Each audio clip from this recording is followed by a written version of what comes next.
नमस्कार, जय हिंद। स्वागत है आपका एक बार फिर से आपके अपने चैनल स्टडी लवर्स फैमिली में। और इस वीडियो में जैसे कि हम वन दरोगा का जो सिलेबस है वो हम डिटेल में पढ़ रहे हैं। तो आज का जो हमारा टॉपिक है, हमने अब तक जो है matter, nature and behaviour unit शुरू करी है, केमिस्ट्री वाली यूनिट। और इसमें हमने फर्स्ट पार्ट इसका definition of matter, solid, liquid and gas.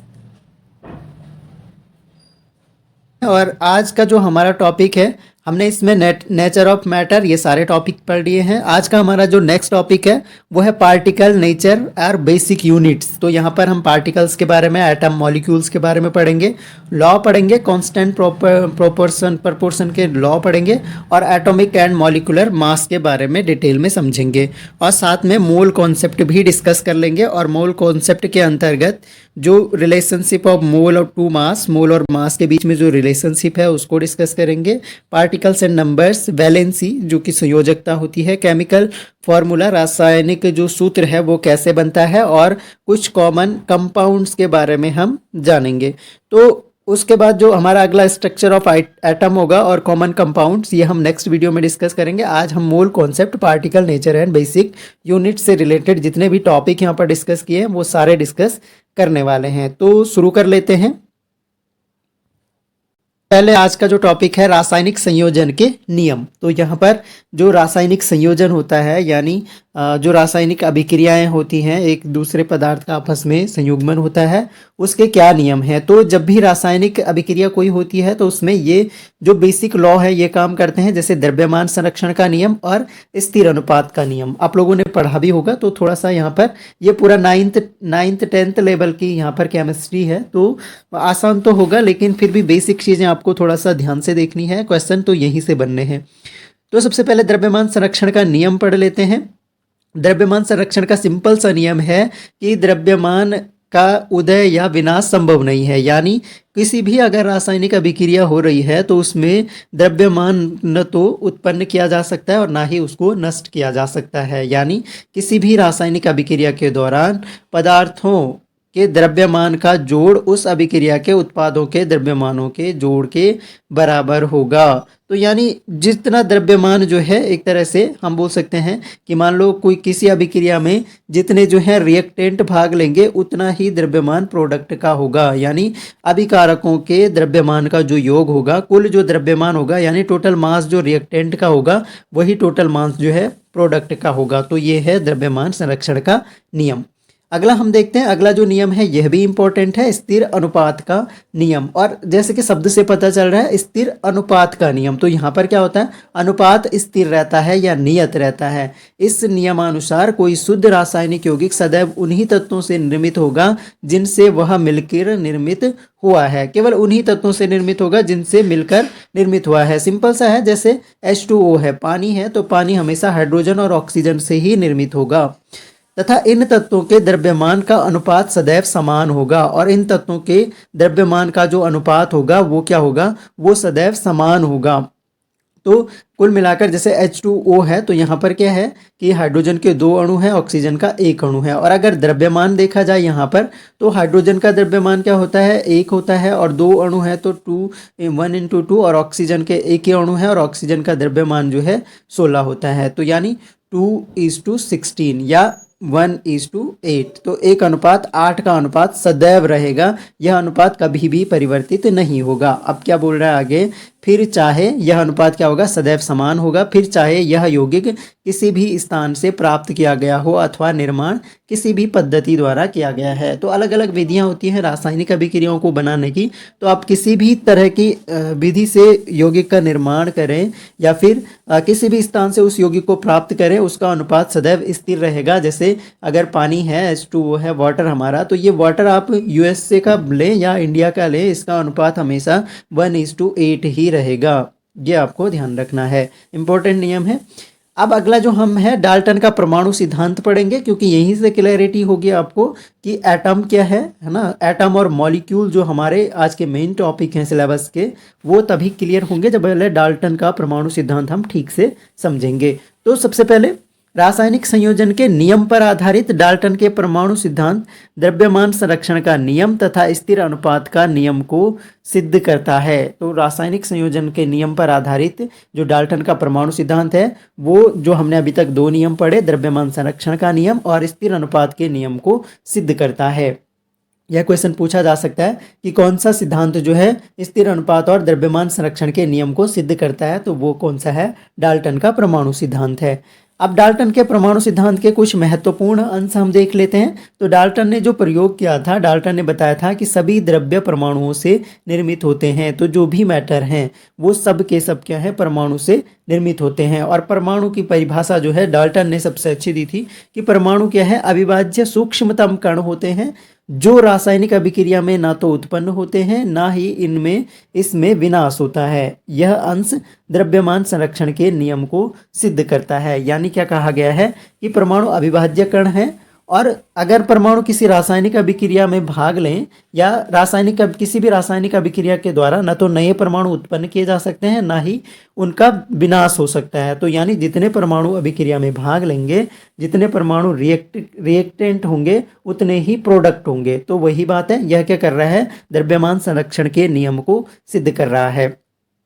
आगे देखिए, दिए गए तत्व के सभी परमाणुओं के द्रव्यमान एवं रासायनिक गुणधर्म समान होते हैं। अगर कोई भी तत्व दिया गया है तो किसी तत्व के कितने भी परमाणु होंगे तो उनके सभी के द्रव्यमान और रासायनिक गुणधर्म क्या होंगे? समान होंगे। भिन्न भिन्न तत्वों के परमाणुओं के द्रव्यमान एवं रासायनिक गुणधर्म भिन्न भिन्न होते हैं। अब जैसे क्लोरीन है और फ्लोरीन है तो ये दोनों क्या है? भिन्न भिन्न तत्व हैं, तो इनके परमाणु के परमाणु द्रव्यमान भी अलग अलग होंगे और रासायनिक गुणधर्म भी इनके भिन्न भिन्न होंगे। अब देखिए अगला जो है दूसरा अंश जो इसका इंपॉर्टेंट है, भिन्न भिन्न तत्वों के परमाणु परस्पर छोटी पूर्ण संख्या के अनुपात में संयोग कर यौगिक का निर्माण करते हैं। परस्पर पूर्ण संख्या के अनुपात में, तो वही है, ये क्या कर रहा है? स्थिर अनुपात का जो नियम है, जैसे मैंने पानी वाले में समझाया था, तो ये स्थिर अनुपात के नियम को सिद्ध कर रहा है। अब आगे देखिए, किसी भी यौगिक में परमाणुओं की सापेक्ष संख्या एक प्रकार से निश्चित होती है। तो जब भी यौगिक होगा, जैसे पानी है, H2O क्या है? एक यौगिक है, तो इसमें परमाणुओं की संख्या हमेशा निश्चित होती है। हाइड्रोजन के 2 परमाणु और ऑक्सीजन का 1 परमाणु। अब समझ लेते हैं हम परमाणु को। परमाणु क्या होता है? बाकी हम एटम का स्ट्रक्चर जैसे कि मैंने बताया अगले वीडियो में डिस्कस करेंगे। और इस सीरीज के फर्स्ट और सेकंड जो चैप्टर हैं वो हम ऑलरेडी अपलोड कर चुके हैं, आप लोग देख सकते हैं। प्लेलिस्ट मैंने अलग से क्रिएट कर रखी है, तो आप लोग प्लेलिस्ट में जाके इस चैनल पर आप आसानी से जो है देख सकते हैं। तो केमिस्ट्री का जो सीरीज चल रहा है अभी कंप्लीट हो जाएगा, फिर धीरे धीरे हम इसमें आगे का जो सिलेबस है वो यूनिट वाइज जो है कंप्लीट सिलेबस हम यहाँ पर बंद दरोगा के लिए करवाएंगे।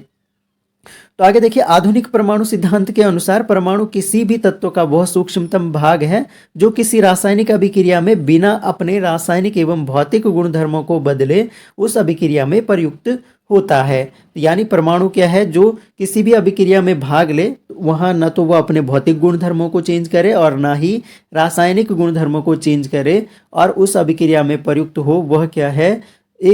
वह क्या है? परमाणु है। परमाणु क्या है? किसी भी तत्व का एक सूक्ष्मतम भाग है।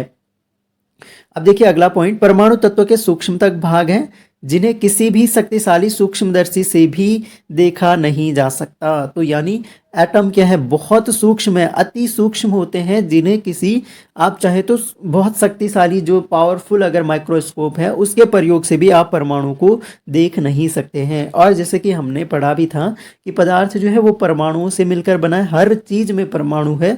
अब चाहे वो आपका छोटा सा पेन हो या फिर हमारी बॉडी हो या फिर अभी आप लोग अपने मोबाइल में जो देख रहे हैं, तो वो भी क्या है? परमाणुओं से मिलकर बना है। लेकिन बहुत सारे परमाणु होंगे, असंख्य परमाणु होंगे, उन परमाणुओं को आप स्पष्ट नहीं देख सकते हैं, चाहे आप कोई भी एक तरह से पावरफुल माइक्रोस्कोप भी यूज करें तब भी आप उसको नहीं देख पाएंगे। अब बढ़ते हैं हम आगे, परमाणु त्रिज्या का मापन। तो परमाणु त्रिज्या क्या हो गई? अभी सिंपल सा हम थोड़ा सा समझ लेते हैं कि जैसे कोई भी एटम है, तो एटम में हमेशा क्या होता है? वैसे हम स्ट्रक्चर में डिटेल में समझेंगे। तो कोई भी एटम है तो एटम में क्या होती हैं? कक्षाएं होती हैं। तो इस तरह से एटम जो होगा उसका क्या होगा? बीच में नाभिक होगा और नाभिक के बाहर क्या होंगी? परमाणु की कक्षाएं होंगी इस तरह से। तो जो उसकी बाह्यतम कक्षा होगी वो इलेक्ट्रॉनों पे निर्भर करेगा, इलेक्ट्रॉनों की संख्या पे निर्भर करेगा। जब हम एटॉमिक स्ट्रक्चर पढ़ेंगे तो वहाँ पर और डिटेल में समझेंगे। तो परमाणु की जो बाहरी कक्षा है, उस बाहरी कक्षा से इसके नाभिक तक की दूरी है उसको परमाणु त्रिज्या कहते हैं। और यहाँ भी आप इसको आर से दर्शा सकते हैं, जैसे आप सर्किल में दर्शाते हैं। तो परमाणु त्रिज्या क्या हुई ये भी पूछा जा सकता है। तो वृत्त नहीं, परमाणु के नाभिक से लेकर और उसकी जो है बाहरी कक्षा तक की जो दूरी होगी वो क्या होती है, परमाणु त्रिज्या होती है। अब यहाँ पर परमाणु त्रिज्या का मापन कैसे किया जाता है वो हमें थोड़ा सा समझना है। तो एटॉमिक रेडियस हम इसको कहते हैं। तो परमाणु त्रिज्या का मापन जो है नैनोमीटर में किया जाता है। और यहाँ से क्वेश्चन आपका बनता है कि 1 नैनोमीटर बराबर कितना होता है। तो ये आपको ध्यान रखना है, 1 नैनोमीटर बराबर जो है कितना होता है, 10⁻⁹ मीटर होता है।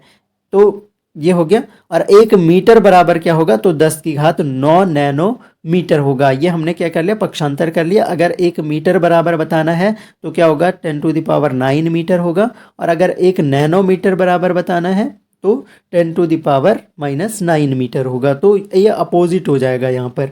अब आगे बढ़ते हैं। परमाणु द्रव्यमान। तो परमाणु द्रव्यमान जैसे कि हमारा सिलेबस में मेंशन है, तो परमाणु द्रव्यमान क्या होता है, किसी भी तत्व के एक परमाणु का द्रव्यमान उसका परमाणु द्रव्यमान कहलाता है। तो ये सिंपल सा है। और ये कैसे हम निकालते हैं, ये हम निकालते हैं प्रोटॉन। हमें पता है कि हमने डिस्कस किया था कि इलेक्ट्रॉनों की संख्या बराबर प्रोटॉनों की संख्या होती है। और अगर इसमें से आप यानी अगर एटॉमिक जो नंबर है उसमें से इलेक्ट्रॉनों की या प्रोटॉनों की संख्या को घटा देते हैं तो हमें न्यूट्रॉनों का नंबर प्राप्त हो जाता है। तो किसी भी तत्व के परमाणु का द्रव्यमान उसका परमाणु द्रव्यमान कहलाता है। अब परमाणु द्रव्यमान क्या होगा, एक तरह से अगर हम इलेक्ट्रॉन और न्यूट्रॉन यानी इनका जो मास है उसको हम जोड़ देंगे, यानी इलेक्ट्रॉन और न्यूट्रॉनों की संख्या को जोड़ देंगे, तो जो आएगा वो उसका क्या हो जाएगा, परमाणु द्रव्यमान हो जाएगा या परमाणु भार हो जाएगा। तो जैसे कार्बन का परमाणु द्रव्यमान कितना होता है, 12 होता है। तो कार्बन में हमें पता है कि 6 इलेक्ट्रॉन होते हैं और जितने इलेक्ट्रॉन उतने ही प्रोटॉन होते हैं। और प्रोटॉन प्लस न्यूट्रॉन को जोड़कर क्या होता है, परमाणु द्रव्यमान प्राप्त होता है। तो इसमें 6 न्यूट्रॉन होंगे तो 12 इसका परमाणु द्रव्यमान हो गया। तो इस तरह से किसी भी तत्व के एक परमाणु का द्रव्यमान उसका परमाणु द्रव्यमान कहलाता है। तो ये एक परमाणु है कार्बन और इसका द्रव्यमान कितना हो गया, 12 हो गया। अब आगे बढ़ते हैं। वर्ष 1961 में 1961 में IUPAC, तो इंटरनेशनल, इसका फुल फॉर्म आपको याद रखना, इंटरनेशनल यूनियन ऑफ, ये आपको ध्यान रखना, इंटरनेशनल यूनियन ऑफ, यहाँ पर ठीक से लिखने की कोशिश करता हूँ, इंटरनेशनल, ये आपको ध्यान रखना है यहाँ पर, international union of pure, UP हो गया ना, प्योर एंड अप्लाइड केमिस्ट्री, तो ये आपको ध्यान रखना है। इसका नाम क्या हो गया, नोट करके रखिएगा, क्योंकि ये पूछने की संभावनाएं हैं कि IUPAC का फुल फॉर्म आपको पूछा जाए। क्योंकि 9th-10th का अगर सिलेबस पूछा जाना है तो वहाँ पर इस तरह के बेसिक क्वेश्चन आपको पूछे जाएंगे। International union of pure and applied chemistry इसका फुल फॉर्म हो गया। इसने क्या, ये एक संस्था है, इसने क्या किया था, परमाणु द्रव्यमान की इकाई को यू के फॉर्म में दर्शाना है, इसको को परमाणुओं के द्रव्यमान का मापक माना। ठीक है, तो शुरू में AMU भी इसको बोलते थे, एटॉमिक मास ऑफ यूनिट। तो इसी के लिए पहले हम AMU से इसको दर्शाते थे। तो 1961 में IUPAC ने इसका मात्रक क्या बोला कि हम इसको U से दर्शाएंगे। तो U का मतलब क्या है, एटॉमिक मास ऑफ यूनिट ही है। तो को परमाणुओं के द्रव्यमान का मापक माना। तो इसको हम अब U से, जब भी हम, जैसे हमें किसी का परमाणु द्रव्यमान लिखना है कार्बन का, तो 12U हम लिखेंगे इस तरह से। अब बढ़ते हैं परमाणु द्रव्यमान की इकाई। अब इसकी इकाई जो है वो हम कैसे ज्ञात करते हैं, तो एक परमाणु द्रव्यमान की इकाई का द्रव्यमान का एक कार्बन 12 समस्थानिक के 1/12वें हिस्से के द्रव्यमान के बराबर होता है। द्रव्यमान की इकाई का जो द्रव्यमान होता है कार्बन 12 के समस्थानिक के 1/12वें हिस्से के द्रव्यमान के बराबर होता है। अब देखिए परमाणु किस प्रकार अस्तित्व में रहते हैं, तो ये हमें थोड़ा सा समझना होगा। ज्यादातर तत्वों के परमाणु अत्यधिक अभिक्रियाशील होने के कारण कभी भी मुक्तावस्था में नहीं रह पाते हैं। केवल निष्क्रिय गैसों के परमाणु ही मुक्तावस्था में रह पाते हैं। ये थोड़ा सा समझना होगा हमें कि जैसे हमारे पास कोई परमाणु है, मैंने सोडियम का लिया, तो सोडियम का एटॉमिक नंबर कितना होता है, 11 होता है। और 11 होता है तो इसका इलेक्ट्रॉनिक विन्यास जो होगा, अब मान लो ये इसका नाभिक है और ये पहली कक्षा है, और पहली कक्षा में अधिकतम 2 इलेक्ट्रॉन, यानी 2, और दूसरी कक्षा में 8। अब जो बचा वो तीसरी कक्षा में चला जाएगा, यानी इसकी दूसरी कक्षा में पूरे 8 इलेक्ट्रॉन होंगे, और जो इसकी तीसरी कक्षा होगी उसमें केवल 1 इलेक्ट्रॉन होगा। तो ये कंडीशन है। अब इसका जो ये 1 इलेक्ट्रॉन है ये स्थायी इसको होने नहीं देता है, क्योंकि इसका अष्टक पूरा नहीं है। हर परमाणु चाहता है कि उसका अष्टक पूरा हो, अष्टक पूरा होगा तभी वो स्थायी अवस्था में रह सकता है, अदरवाइज वो स्थायी नहीं हो सकता है। तो ये क्या करता है, अपना इलेक्ट्रॉन खो देता है या दान कर देता है, डोनेट कर देता है। तो जैसे ही किसी दूसरे ऐसे तत्व के विद्युत ऋणी तत्व के संपर्क में आएगा, ये अपना इलेक्ट्रॉन डोनेट कर देगा। तो जो देने वाला होता है उस पर प्लस चार्ज आ जाता है, जो इलेक्ट्रॉन ग्रहण करता है जैसे क्लोरीन, तो उस पर माइनस चार्ज आ जाता है। तो ये कभी भी जो तत्व हैं ये मुक्त अवस्था में नहीं रह सकते हैं, केवल वही तत्व मुक्त अवस्था में रहेंगे। अब जब ये अपना इलेक्ट्रॉन दे देगा और क्लोरीन इसका इलेक्ट्रॉन की साझेदारी या क्लोरीन इसका इलेक्ट्रॉन ले लेगा, तो उसके बाद इसका भी अष्टक पूरा हो गया और क्लोरीन का भी अष्टक पूरा हो जाएगा। तब ये क्या होंगे, तब ये एक तरह से सक्रिय अवस्था में नहीं रहेंगे, क्योंकि तब तो ये कंपाउंड बन गया NaCl। अब दोनों का अष्टक जो है कंप्लीट हो जाता है। तो केवल निष्क्रिय गैसें जो होती हैं, अक्रिय गैसें जो ग्रुप 18 की गैसें हैं, है ना, तो हीलियम, नियोन, आर्गन, है ना, रेडॉन, तो ये जो गैसें हैं केवल ये ही क्या होती हैं, मुक्तावस्था में पाई जाती हैं। ये भी क्यों, क्योंकि हीलियम के 2 इलेक्ट्रॉन हैं, एक ही कक्षा है, और एक कक्षा में 2 इलेक्ट्रॉन है, यानी इसका अष्टक ऑलरेडी कंप्लीट है। ऐसे नियोन में 10 इलेक्ट्रॉन होते हैं, तो 10, 2 और 8, पहली कक्षा में 2 हैं, दूसरी में 8 हैं, तो इसका भी अष्टक पूरा है। क्योंकि अक्रिय गैसों का अष्टक पूरा होता है तो इसलिए वो मुक्त अवस्था में रहते हैं। अब देखिए परमाणु हमने समझा, अब हम अणु को समझ लेते हैं, यानी मॉलिक्यूल। तो मॉलिक्यूल क्या होता है, किसी अणु का निर्माण 2 या उससे अधिक परमाणुओं के बीच की रासायनिक बंध उत्पन्न होने के कारण होता है। सिंपल सा समझ लीजिए कि जैसे हमारे पास 2 अणु हैं, 2 किसी अणु का निर्माण, यानी अणु कैसे बनता है, जब 2 परमाणु, जैसे हमारे पास एक ऑक्सीजन का परमाणु है, एक दूसरा ऑक्सीजन का परमाणु है। अब इनके बीच में क्या अगर रासायनिक बंध बनेगा, अब क्या कंडीशन होती है, या तो ऑक्सीजन के पास जो है, ऑक्सीजन का एटॉमिक नंबर कितना है, 8 है, तो इसके पास 2 और 6 है, तो यानी बाहरी कक्षा में इसके 6 इलेक्ट्रॉन है, यानी इसे 2 इलेक्ट्रॉनों की आवश्यकता है अपना अष्टक पूरा करने के लिए। तो ऑक्सीजन या तो किसी ऐसे तत्व से संयोग करे जो उसे 2 इलेक्ट्रॉन दे दे, और जब नहीं ऐसा होता है तो ये अपने ही फैमिली के दूसरे परमाणु से संयोग कर लेता है। तो ऐसे में क्या होता है कि इनका अष्टक दोनों का ही पूरा हो जाता है, आपस में ये साझेदारी कर लेते हैं, तो बंध बना लेते हैं, तो क्या बन जाता है, O2 बन जाता है। तो ये क्या है, एक ऑक्सीजन परमाणु, दूसरा ऑक्सीजन परमाणु, आपस में इन्होंने बंध बनाया और क्या बनाया, O2 बनाया। तो O2 अब क्या है, अणु है, ये ऑक्सीजन अणु हो गया। तो ये दोनों ऑक्सीजन परमाणु है और यह क्या है, ऑक्सीजन अणु है। तो ये थोड़ा सा बेसिक डिफरेंस आपको ध्यान रखना है। बहुत बार तो यही कन्फ्यूजन हो जाता है कि परमाणु बड़ा है या अणु बड़ा है। तो आई होप आपको क्लियर हुई होगी चीज़ें। अब देखिए यहाँ पर अणु जो है तत्वों को छोड़ किसी भी पदार्थ की वह सूक्ष्मतम इकाई है जो स्वतंत्र रूप से रह सकता है। अब वो स्वतंत्र रूप से रह सकता है, जैसे मैंने बताया कि Cl का अगर आपस में बॉन्ड बन जाएगा तो दोनों के ऑक्टेट कंप्लीट हो जाएंगे, और अब ये क्या है, एक तरह से दोनों का अष्टक पूरा है, तो अब ये मुक्त अवस्था में रह सकते हैं।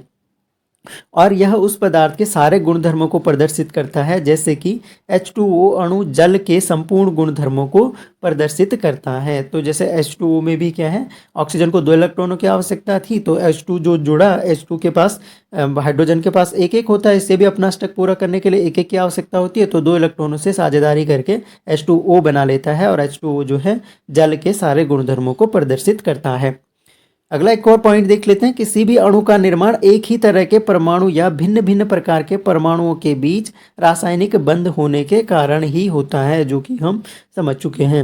अब देखिए परमाणुकता, परमाणुकता क्या है कि एक तरह से परमाणुकता बोल सकते हैं, या थोड़ा सा और जो है अच्छे लेवल का शब्द आणुकता भी यूज करते हैं हम। किसी एक अणु में उपस्थित परमाणुओं की संख्या को ही परमाणुकता कहते हैं। कि अगर कोई एक अणु है, जैसे मैंने बोला ऑक्सीजन अणु O2 अणु है ना, तो इसकी परमाणुकता कितनी हो गई 2, क्योंकि 2 परमाणु इसके बनने में भाग ले रहे हैं। ऐसे ही Cl2 की परमाणुकता भी कितनी हो जाएगी 2 हो जाएगी। अब सल्फर S8 होता है तो S8 की परमाणुकता 8 हो जाएगी। अब रासायनिक सूत्र, तो रासायनिक सूत्र जो है किसी यौगिक का रासायनिक सूत्र उसके संघटक का प्रतीकात्मक निरूपण होता है। जैसे जल का रासायनिक सूत्र क्या हो गया H2O हो गया। ऐसे ही सोडियम और क्लोरीन जो मिलकर है नमक बनाते हैं, तो नमक का रासायनिक सूत्र जो है NaCl हो गया, सोडियम क्लोराइड हो गया। अब रासायनिक सूत्र की विशेषताएं हम समझ लेते हैं। रासायनिक सूत्र के संघटकों की संयोजकताएं या आवेश बराबर होने चाहिए। तो आवेश बराबर होने का मतलब ये है कि H2O जैसे बना तो O में 2 नेगेटिव आवेश होता है, H पे 1 पॉजिटिव होता है, तो 2 H हैं तो 2 पॉजिटिव हो जाएगा, तो दोनों के आवेश क्या हो गए बराबर हो गए, प्लस माइनस जो है बराबर हो जाएंगे। ऐसे ही अगर NaCl बन रहा है तो Na पर 1 प्लस होता है और Cl पर 1 माइनस आवेश होता है, तो दोनों के आवेश क्या होंगे बराबर हो गए। या संयोजकताएं भी इन्हीं को कहते हैं कि इसको 1 इलेक्ट्रॉन की जरूरत देने की जरूरत है तो इसकी संयोजकता +1 है, इसे लेने की जरूरत है तो इसकी संयोजकता -1 है। तो ये आपको ध्यान रखना है। अब देखिए यहाँ पर रासायनिक सूत्र की विशेषताएं हम समझ लेते हैं। रासायनिक सूत्र के संगठकों की संयोजकताएं, रासायनिक सूत्र के संगठकों की संयोजकताएं जो हैं उसके बारे में देख लेते हैं। इसकी संयोजकताएं या आवेश बराबर होने चाहिए, ये हम ऑलरेडी डिस्कस कर चुके हैं। धातु एवं अधातु के यौगिक की रासायनिक सूत्र की संरचना में धातु को पहले लिखा जाता है तथा अधातु को उसके बाद लिखा जाता है। तो जैसे मैंने कहा कि सोडियम क्लोराइड हम लिख रहे हैं तो NaCl लिख रहे हैं, NaCl लिख रहे हैं, तो धातु को हमने पहले लिखा, अधातु को बाद में लिखा। ऐसे तो हम नहीं लिखते हैं ना, ClNa नहीं लिखते हैं, कोई कंपाउंड ही नहीं होगा। तो क्या होता है धातु और अधातु का जब भी यौगिक बनेगा तो धातु को पहले लिखा जाएगा और अधातु को उसके बाद में लिखा जाएगा। दूसरा, बहुपरमाणुक मतलब जिसमें बहुत सारे परमाणु होंगे। आयन के रासायनिक सूत्र में आने की स्थिति में इस आयन को ब्रैकेट में रखा जाता है, फिर संयोजक अथवा आवेश को ब्रैकेट के नीचे लगाते हैं। तो यानी क्या कह रहा है कि अगर बहुत सारे परमाणु हैं उसके रासायनिक सूत्र में आएंगे तो आयन को ब्रैकेट में रखा जाता है, फिर संयोजकता अथवा आवेश को ब्रैकेट के बाहर, यानी जैसे Cl अगर आ रहा है तो ब्रैकेट के बाहर जो है उसकी संयोजकता -1 -2 जो भी उसकी संयोजकता आ रही है तो उसे ब्रैकेट के बाहर लिखेंगे। अब रासायनिक सूत्र लिखने के नियम हम समझ लेते हैं। यहाँ से क्वेश्चन आपका बन सकता है। सबसे पहले तत्वों के परमाणुओं के चिन्हों को लिखा जाता है, जैसे कार्बन का C, हाइड्रोजन का H, ऑक्सीजन का O। दूसरा क्या है, अब इन चिन्हों के नीचे इनकी संयोजकताओं, अब जितनी जिसकी संयोजकता है, जैसे पानी में H की संयोजकता 2 है, ऑक्सीजन की 1 ही है तो H2O, तो इनके नीचे इनकी संयोजकता को लिखने का मतलब ये वाले नंबर्स हैं जितने उसके भाग ले रहे हैं अभिक्रिया में। अब जो संयोजित परमाणु हैं, परमाणुओं की संयोजकताओं को क्रॉस करते हैं, तो इन संयोजकताओं को अब क्रॉस किया जाएगा और उसके बाद परिणाम स्वरूप पहला परमाणु दूसरे परमाणु की संयोजकता ग्रहण करता है। जैसे मैंने बताया Cl- और Na+ में क्या होता है, ये इसकी पहला परमाणु जो है दूसरे परमाणु की संयोजकता को ग्रहण कर लेता है, तो बैलेंसी हो जाती है। संयोजकताओं को क्रॉस करके रासायनिक सूत्र तैयार हो जाता है। अब देखिए आणविक द्रव्यमान। आणविक द्रव्यमान क्या होता है, किसी भी एक अणु में उपस्थित परमाणुओं के द्रव्यमानों के जोड़ को आणविक द्रव्यमान कहा जाता है। तो आणविक द्रव्यमान क्या होगा, परमाणुओं के द्रव्यमानों के जोड़ को आणविक द्रव्यमान कहते हैं। परमाणु द्रव्यमान की भांति इसका मात्रक भी परमाणु की द्रव्यमान इकाई atomic mass of unit AMU या फिर इसको हम U से दर्शाते हैं, तो वही होती है।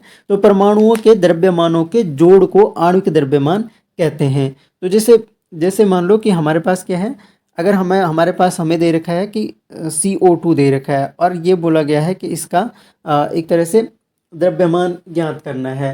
तो अगर ऑक्सीजन का परमाणु द्रव्यमान जो होता है वो 16 होता है, और अगर ऑक्सीजन अणु का द्रव्यमान पूछे यानी O2 का द्रव्यमान पूछे तो O2 का क्या होगा, O2 का क्या हो जाएगा, एक अणु का द्रव्यमान अगर 16 है तो 2 अणुओं का क्या हो जाएगा 16 + 16 यानी 32 हो जाएगा।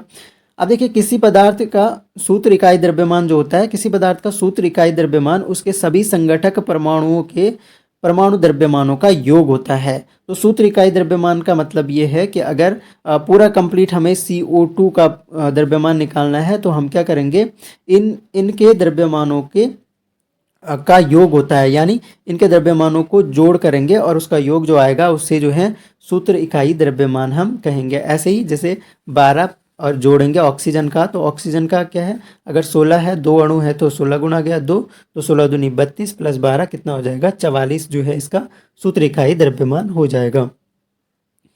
अब देखिए सूत्र द्रव्यमान और आणविक द्रव्यमान में अंतर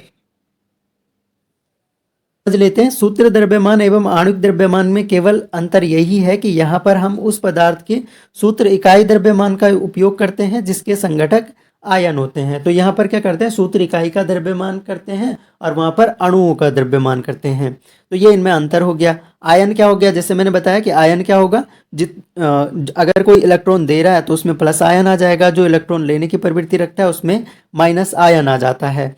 तो आयन एक परमाणु या परमाणुओं का समूह होता है जिस पर कुछ आवेश होता है, और आवेश कहाँ से आता है, वो इलेक्ट्रॉन देने और लेने की प्रवृत्ति से आता है।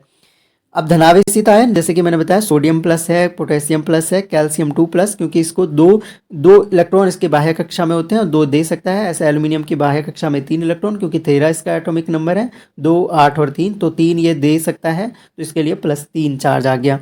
ऋणावेशित आयन Cl minus, S2 minus, OH minus और SO4 2 माइनस, यानी ये 2 इलेक्ट्रॉन यहाँ पर ग्रहण करने की प्रवृत्ति है इसकी, या इसने 2 इलेक्ट्रॉन ग्रहण किए हैं।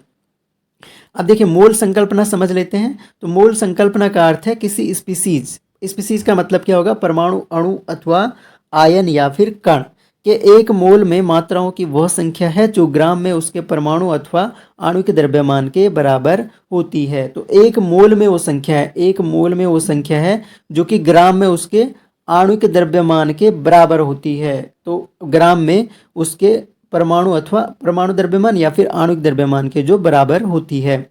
किसी पदार्थ के एक मोल में कणों की संख्या निश्चित होती है जिसका मान, अब ये इंपॉर्टेंट है, एक मोल का मान कितना होता है, 6.022 इंटू 10⁻23 होता है।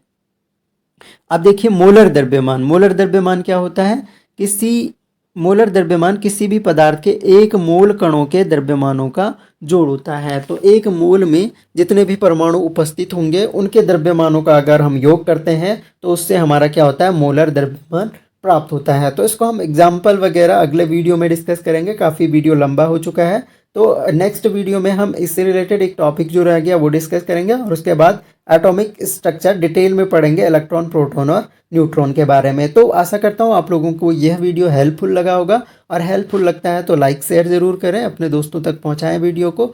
और बाकी आप अपने सजेशन हमें कमेंट बॉक्स में लिख के दे सकते हैं कि आप लोग क्या इसमें कुछ और इम्प्रूवमेंट चाहते हैं, या फिर कुछ और तरह से कुछ और टॉपिक जो आपकी नीड ज़रूरी है तो उनको पहले भी हम कर सकते हैं। तो thanks a lot for listening, मिलेंगे नेक्स्ट वीडियो में, तब तक के लिए जय हिंद।